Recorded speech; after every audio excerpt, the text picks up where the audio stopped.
People love to collect everything, but we have seen some of the strangest things ever tried to consign to Goldin auctions.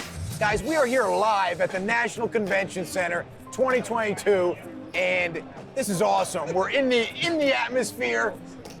I don't know what else to say besides the fact that I got people looking at me and just kind of acting funny. But guys, on a serious note, we get some weird stuff all the time. Before we get into that, make sure you follow us, hit the like button, hit the subscribe button, share your stories about some of the weirdest collectibles you've ever come across. I've got some really weird ones, but I actually want to hear from you guys. What are some of the strangest items that you've ever been approached with to consign to auction? Ryan, start us off, man. I'll start off by saying you don't always know what's going to come into the booth. I think that's the most important thing. So my item's actually not strange as much as an item that came up. A guy, with his daughter came up to the booth and he told me that I have a couple items. He spoke very highly about Goldin. He was referred to us by a client of ours. Came up with a $500 card. Now, typically we wouldn't accept a card of $500 in value. It's usually about $1,500 or higher.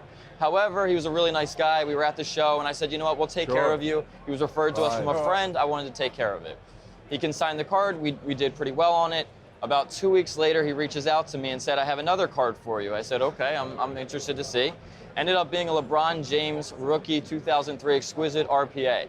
So a $500 initial consignment turned into over $1 million consignment. So it just goes, this guy, I can't even take this guy's reactions, but wow, overall, it just goes to show you that you never know who has what. Don't ever write them off, and as long as you take care of people, eventually, it can lead to much bigger things. So how you like that? All right, man. Look, that's a great story. Starting us off a little soft, but Carlo, man, good. Strange stuff. You've been into some strange Dave situations, I'm sure. Amerman once tried to consign his hair gel from back in the I Love New York days. But listen. Look, I actually had someone come up to me at a show with a New York cologne for me to sign. Cologne? I did. Did you sign it? Yeah, I signed it. Nice. Dude. Yeah. Nice. So anyway, Carlo, proceed. Listen, like Ryan, I know you get so much of the oddball stuff, so I'm excited to hear what you got to say. I had a scenario once where a guy from LA called me, very indiscreet, and he's like, listen, I like Kobe Bryant, I'm gonna send you some cards. I'm like, no, we gotta do an agreement. What are you sending in? No. Anyway, these two suitcases just appear on my desk one day. Can't even open them up. They're all beat up, looks like trash. I'm scared to open them. The guy sends me the codes, pop them open. You remember this? Remember this collection? I'm trying to think. He's like, I had no idea. Like the best Kobe I had no idea. ever Like seen. $2 million card, like Ryan's. PMGs, rubies, every rookie card you've ever seen. Yeah. And it's just one of these scenarios, like, he didn't even sign an agreement. He just sent me two beat up suitcases. I didn't want to open them up. I put on the hazmat suit. And next thing you know, it's a multi-million-dollar collection. So, What was the code? 008024. Nice, What? dude. Nice. So there we go. There you go. some of these guys they're Was that very. last week? It was not long ago. But look, indiscreet. No pictures, beat up cases coming from God knows where. So. It was very unconventional, but it was awesome nonetheless. So It's a great story. Wow. I don't know where your guys' story. strange items are I know. $1 million. Listen, Ryan and I are consignments. more of your classic, studs, get the cards, Man. I wish those were my strange stories, because when I'm about to dive in, people are going to run the other way. This is why we saved it for Dave Amerman, man. Look, can only imagine. I've got like 4 or 5. The first one was a guy called me many years ago.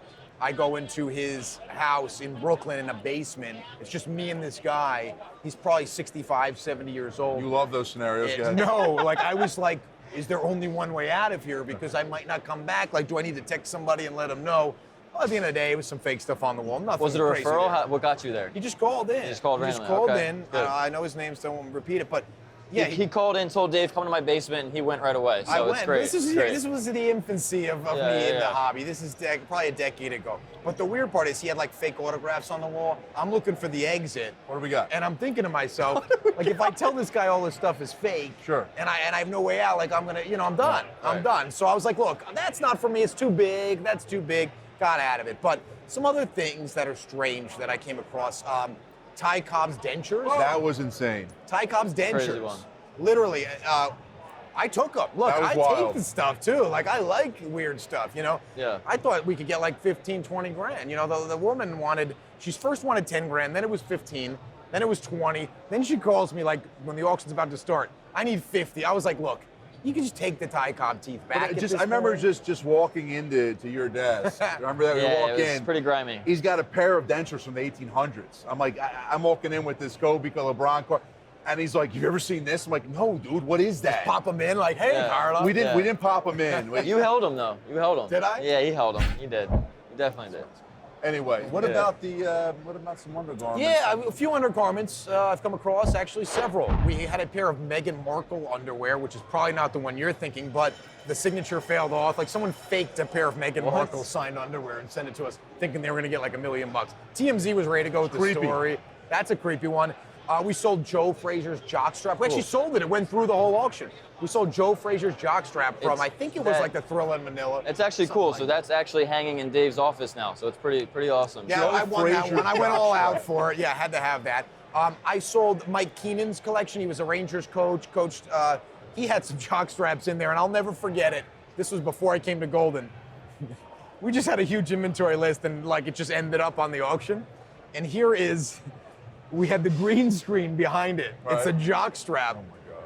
They didn't edit the green screen out. And here's the photo. Picture the auction with a green screen and a jockstrap from Coach Mike Keenan, practice used. Did it like sell? No, we pulled it down. We're like, Okay. this thing Yeah, is I worth figured. nothing. Yeah. And it's like kind of humiliating. Have it We're up there. selling like Keenan's like prized possessions and his practice used jockstrap. Yeah. So that one did not make Any it. game used jock straps, undergarments, Dave Amerman He's the guy. is the guy. He's actually a specialist. And we also are selling Cal Ripken's collection of items. Cal saved his socks, his pants, and also his underpants. And I have a friend who made a bet back in the day. He felt that Cal Ripken's streak ended because Cal might have gotten a streak down there. So I actually got to confirm. Because he did what? He had a streak in his underwear, so the streak ended. That was the story. I do not want to I was photo match told. that. I do Look, not want to do I it. can confirm Hey, there was Jamo. no streak. There was not no good. streak in there. That's not how the streak ended.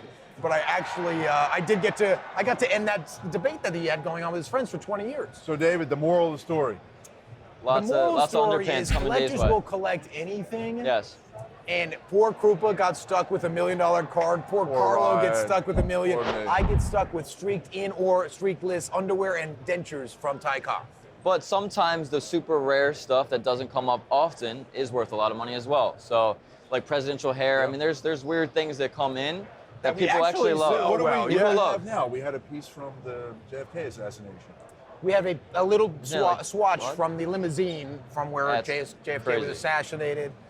You actually brought in last year at the National one of Carlo's best consignments, Ryan Lochte, podium used shoes that sold for like $230.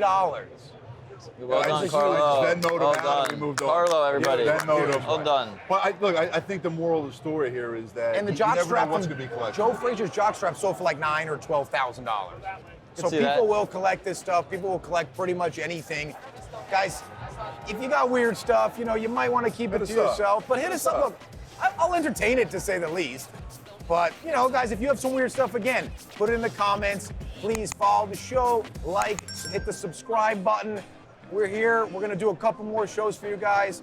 We'll see you guys next week. Take care, guys. Get those jock straps.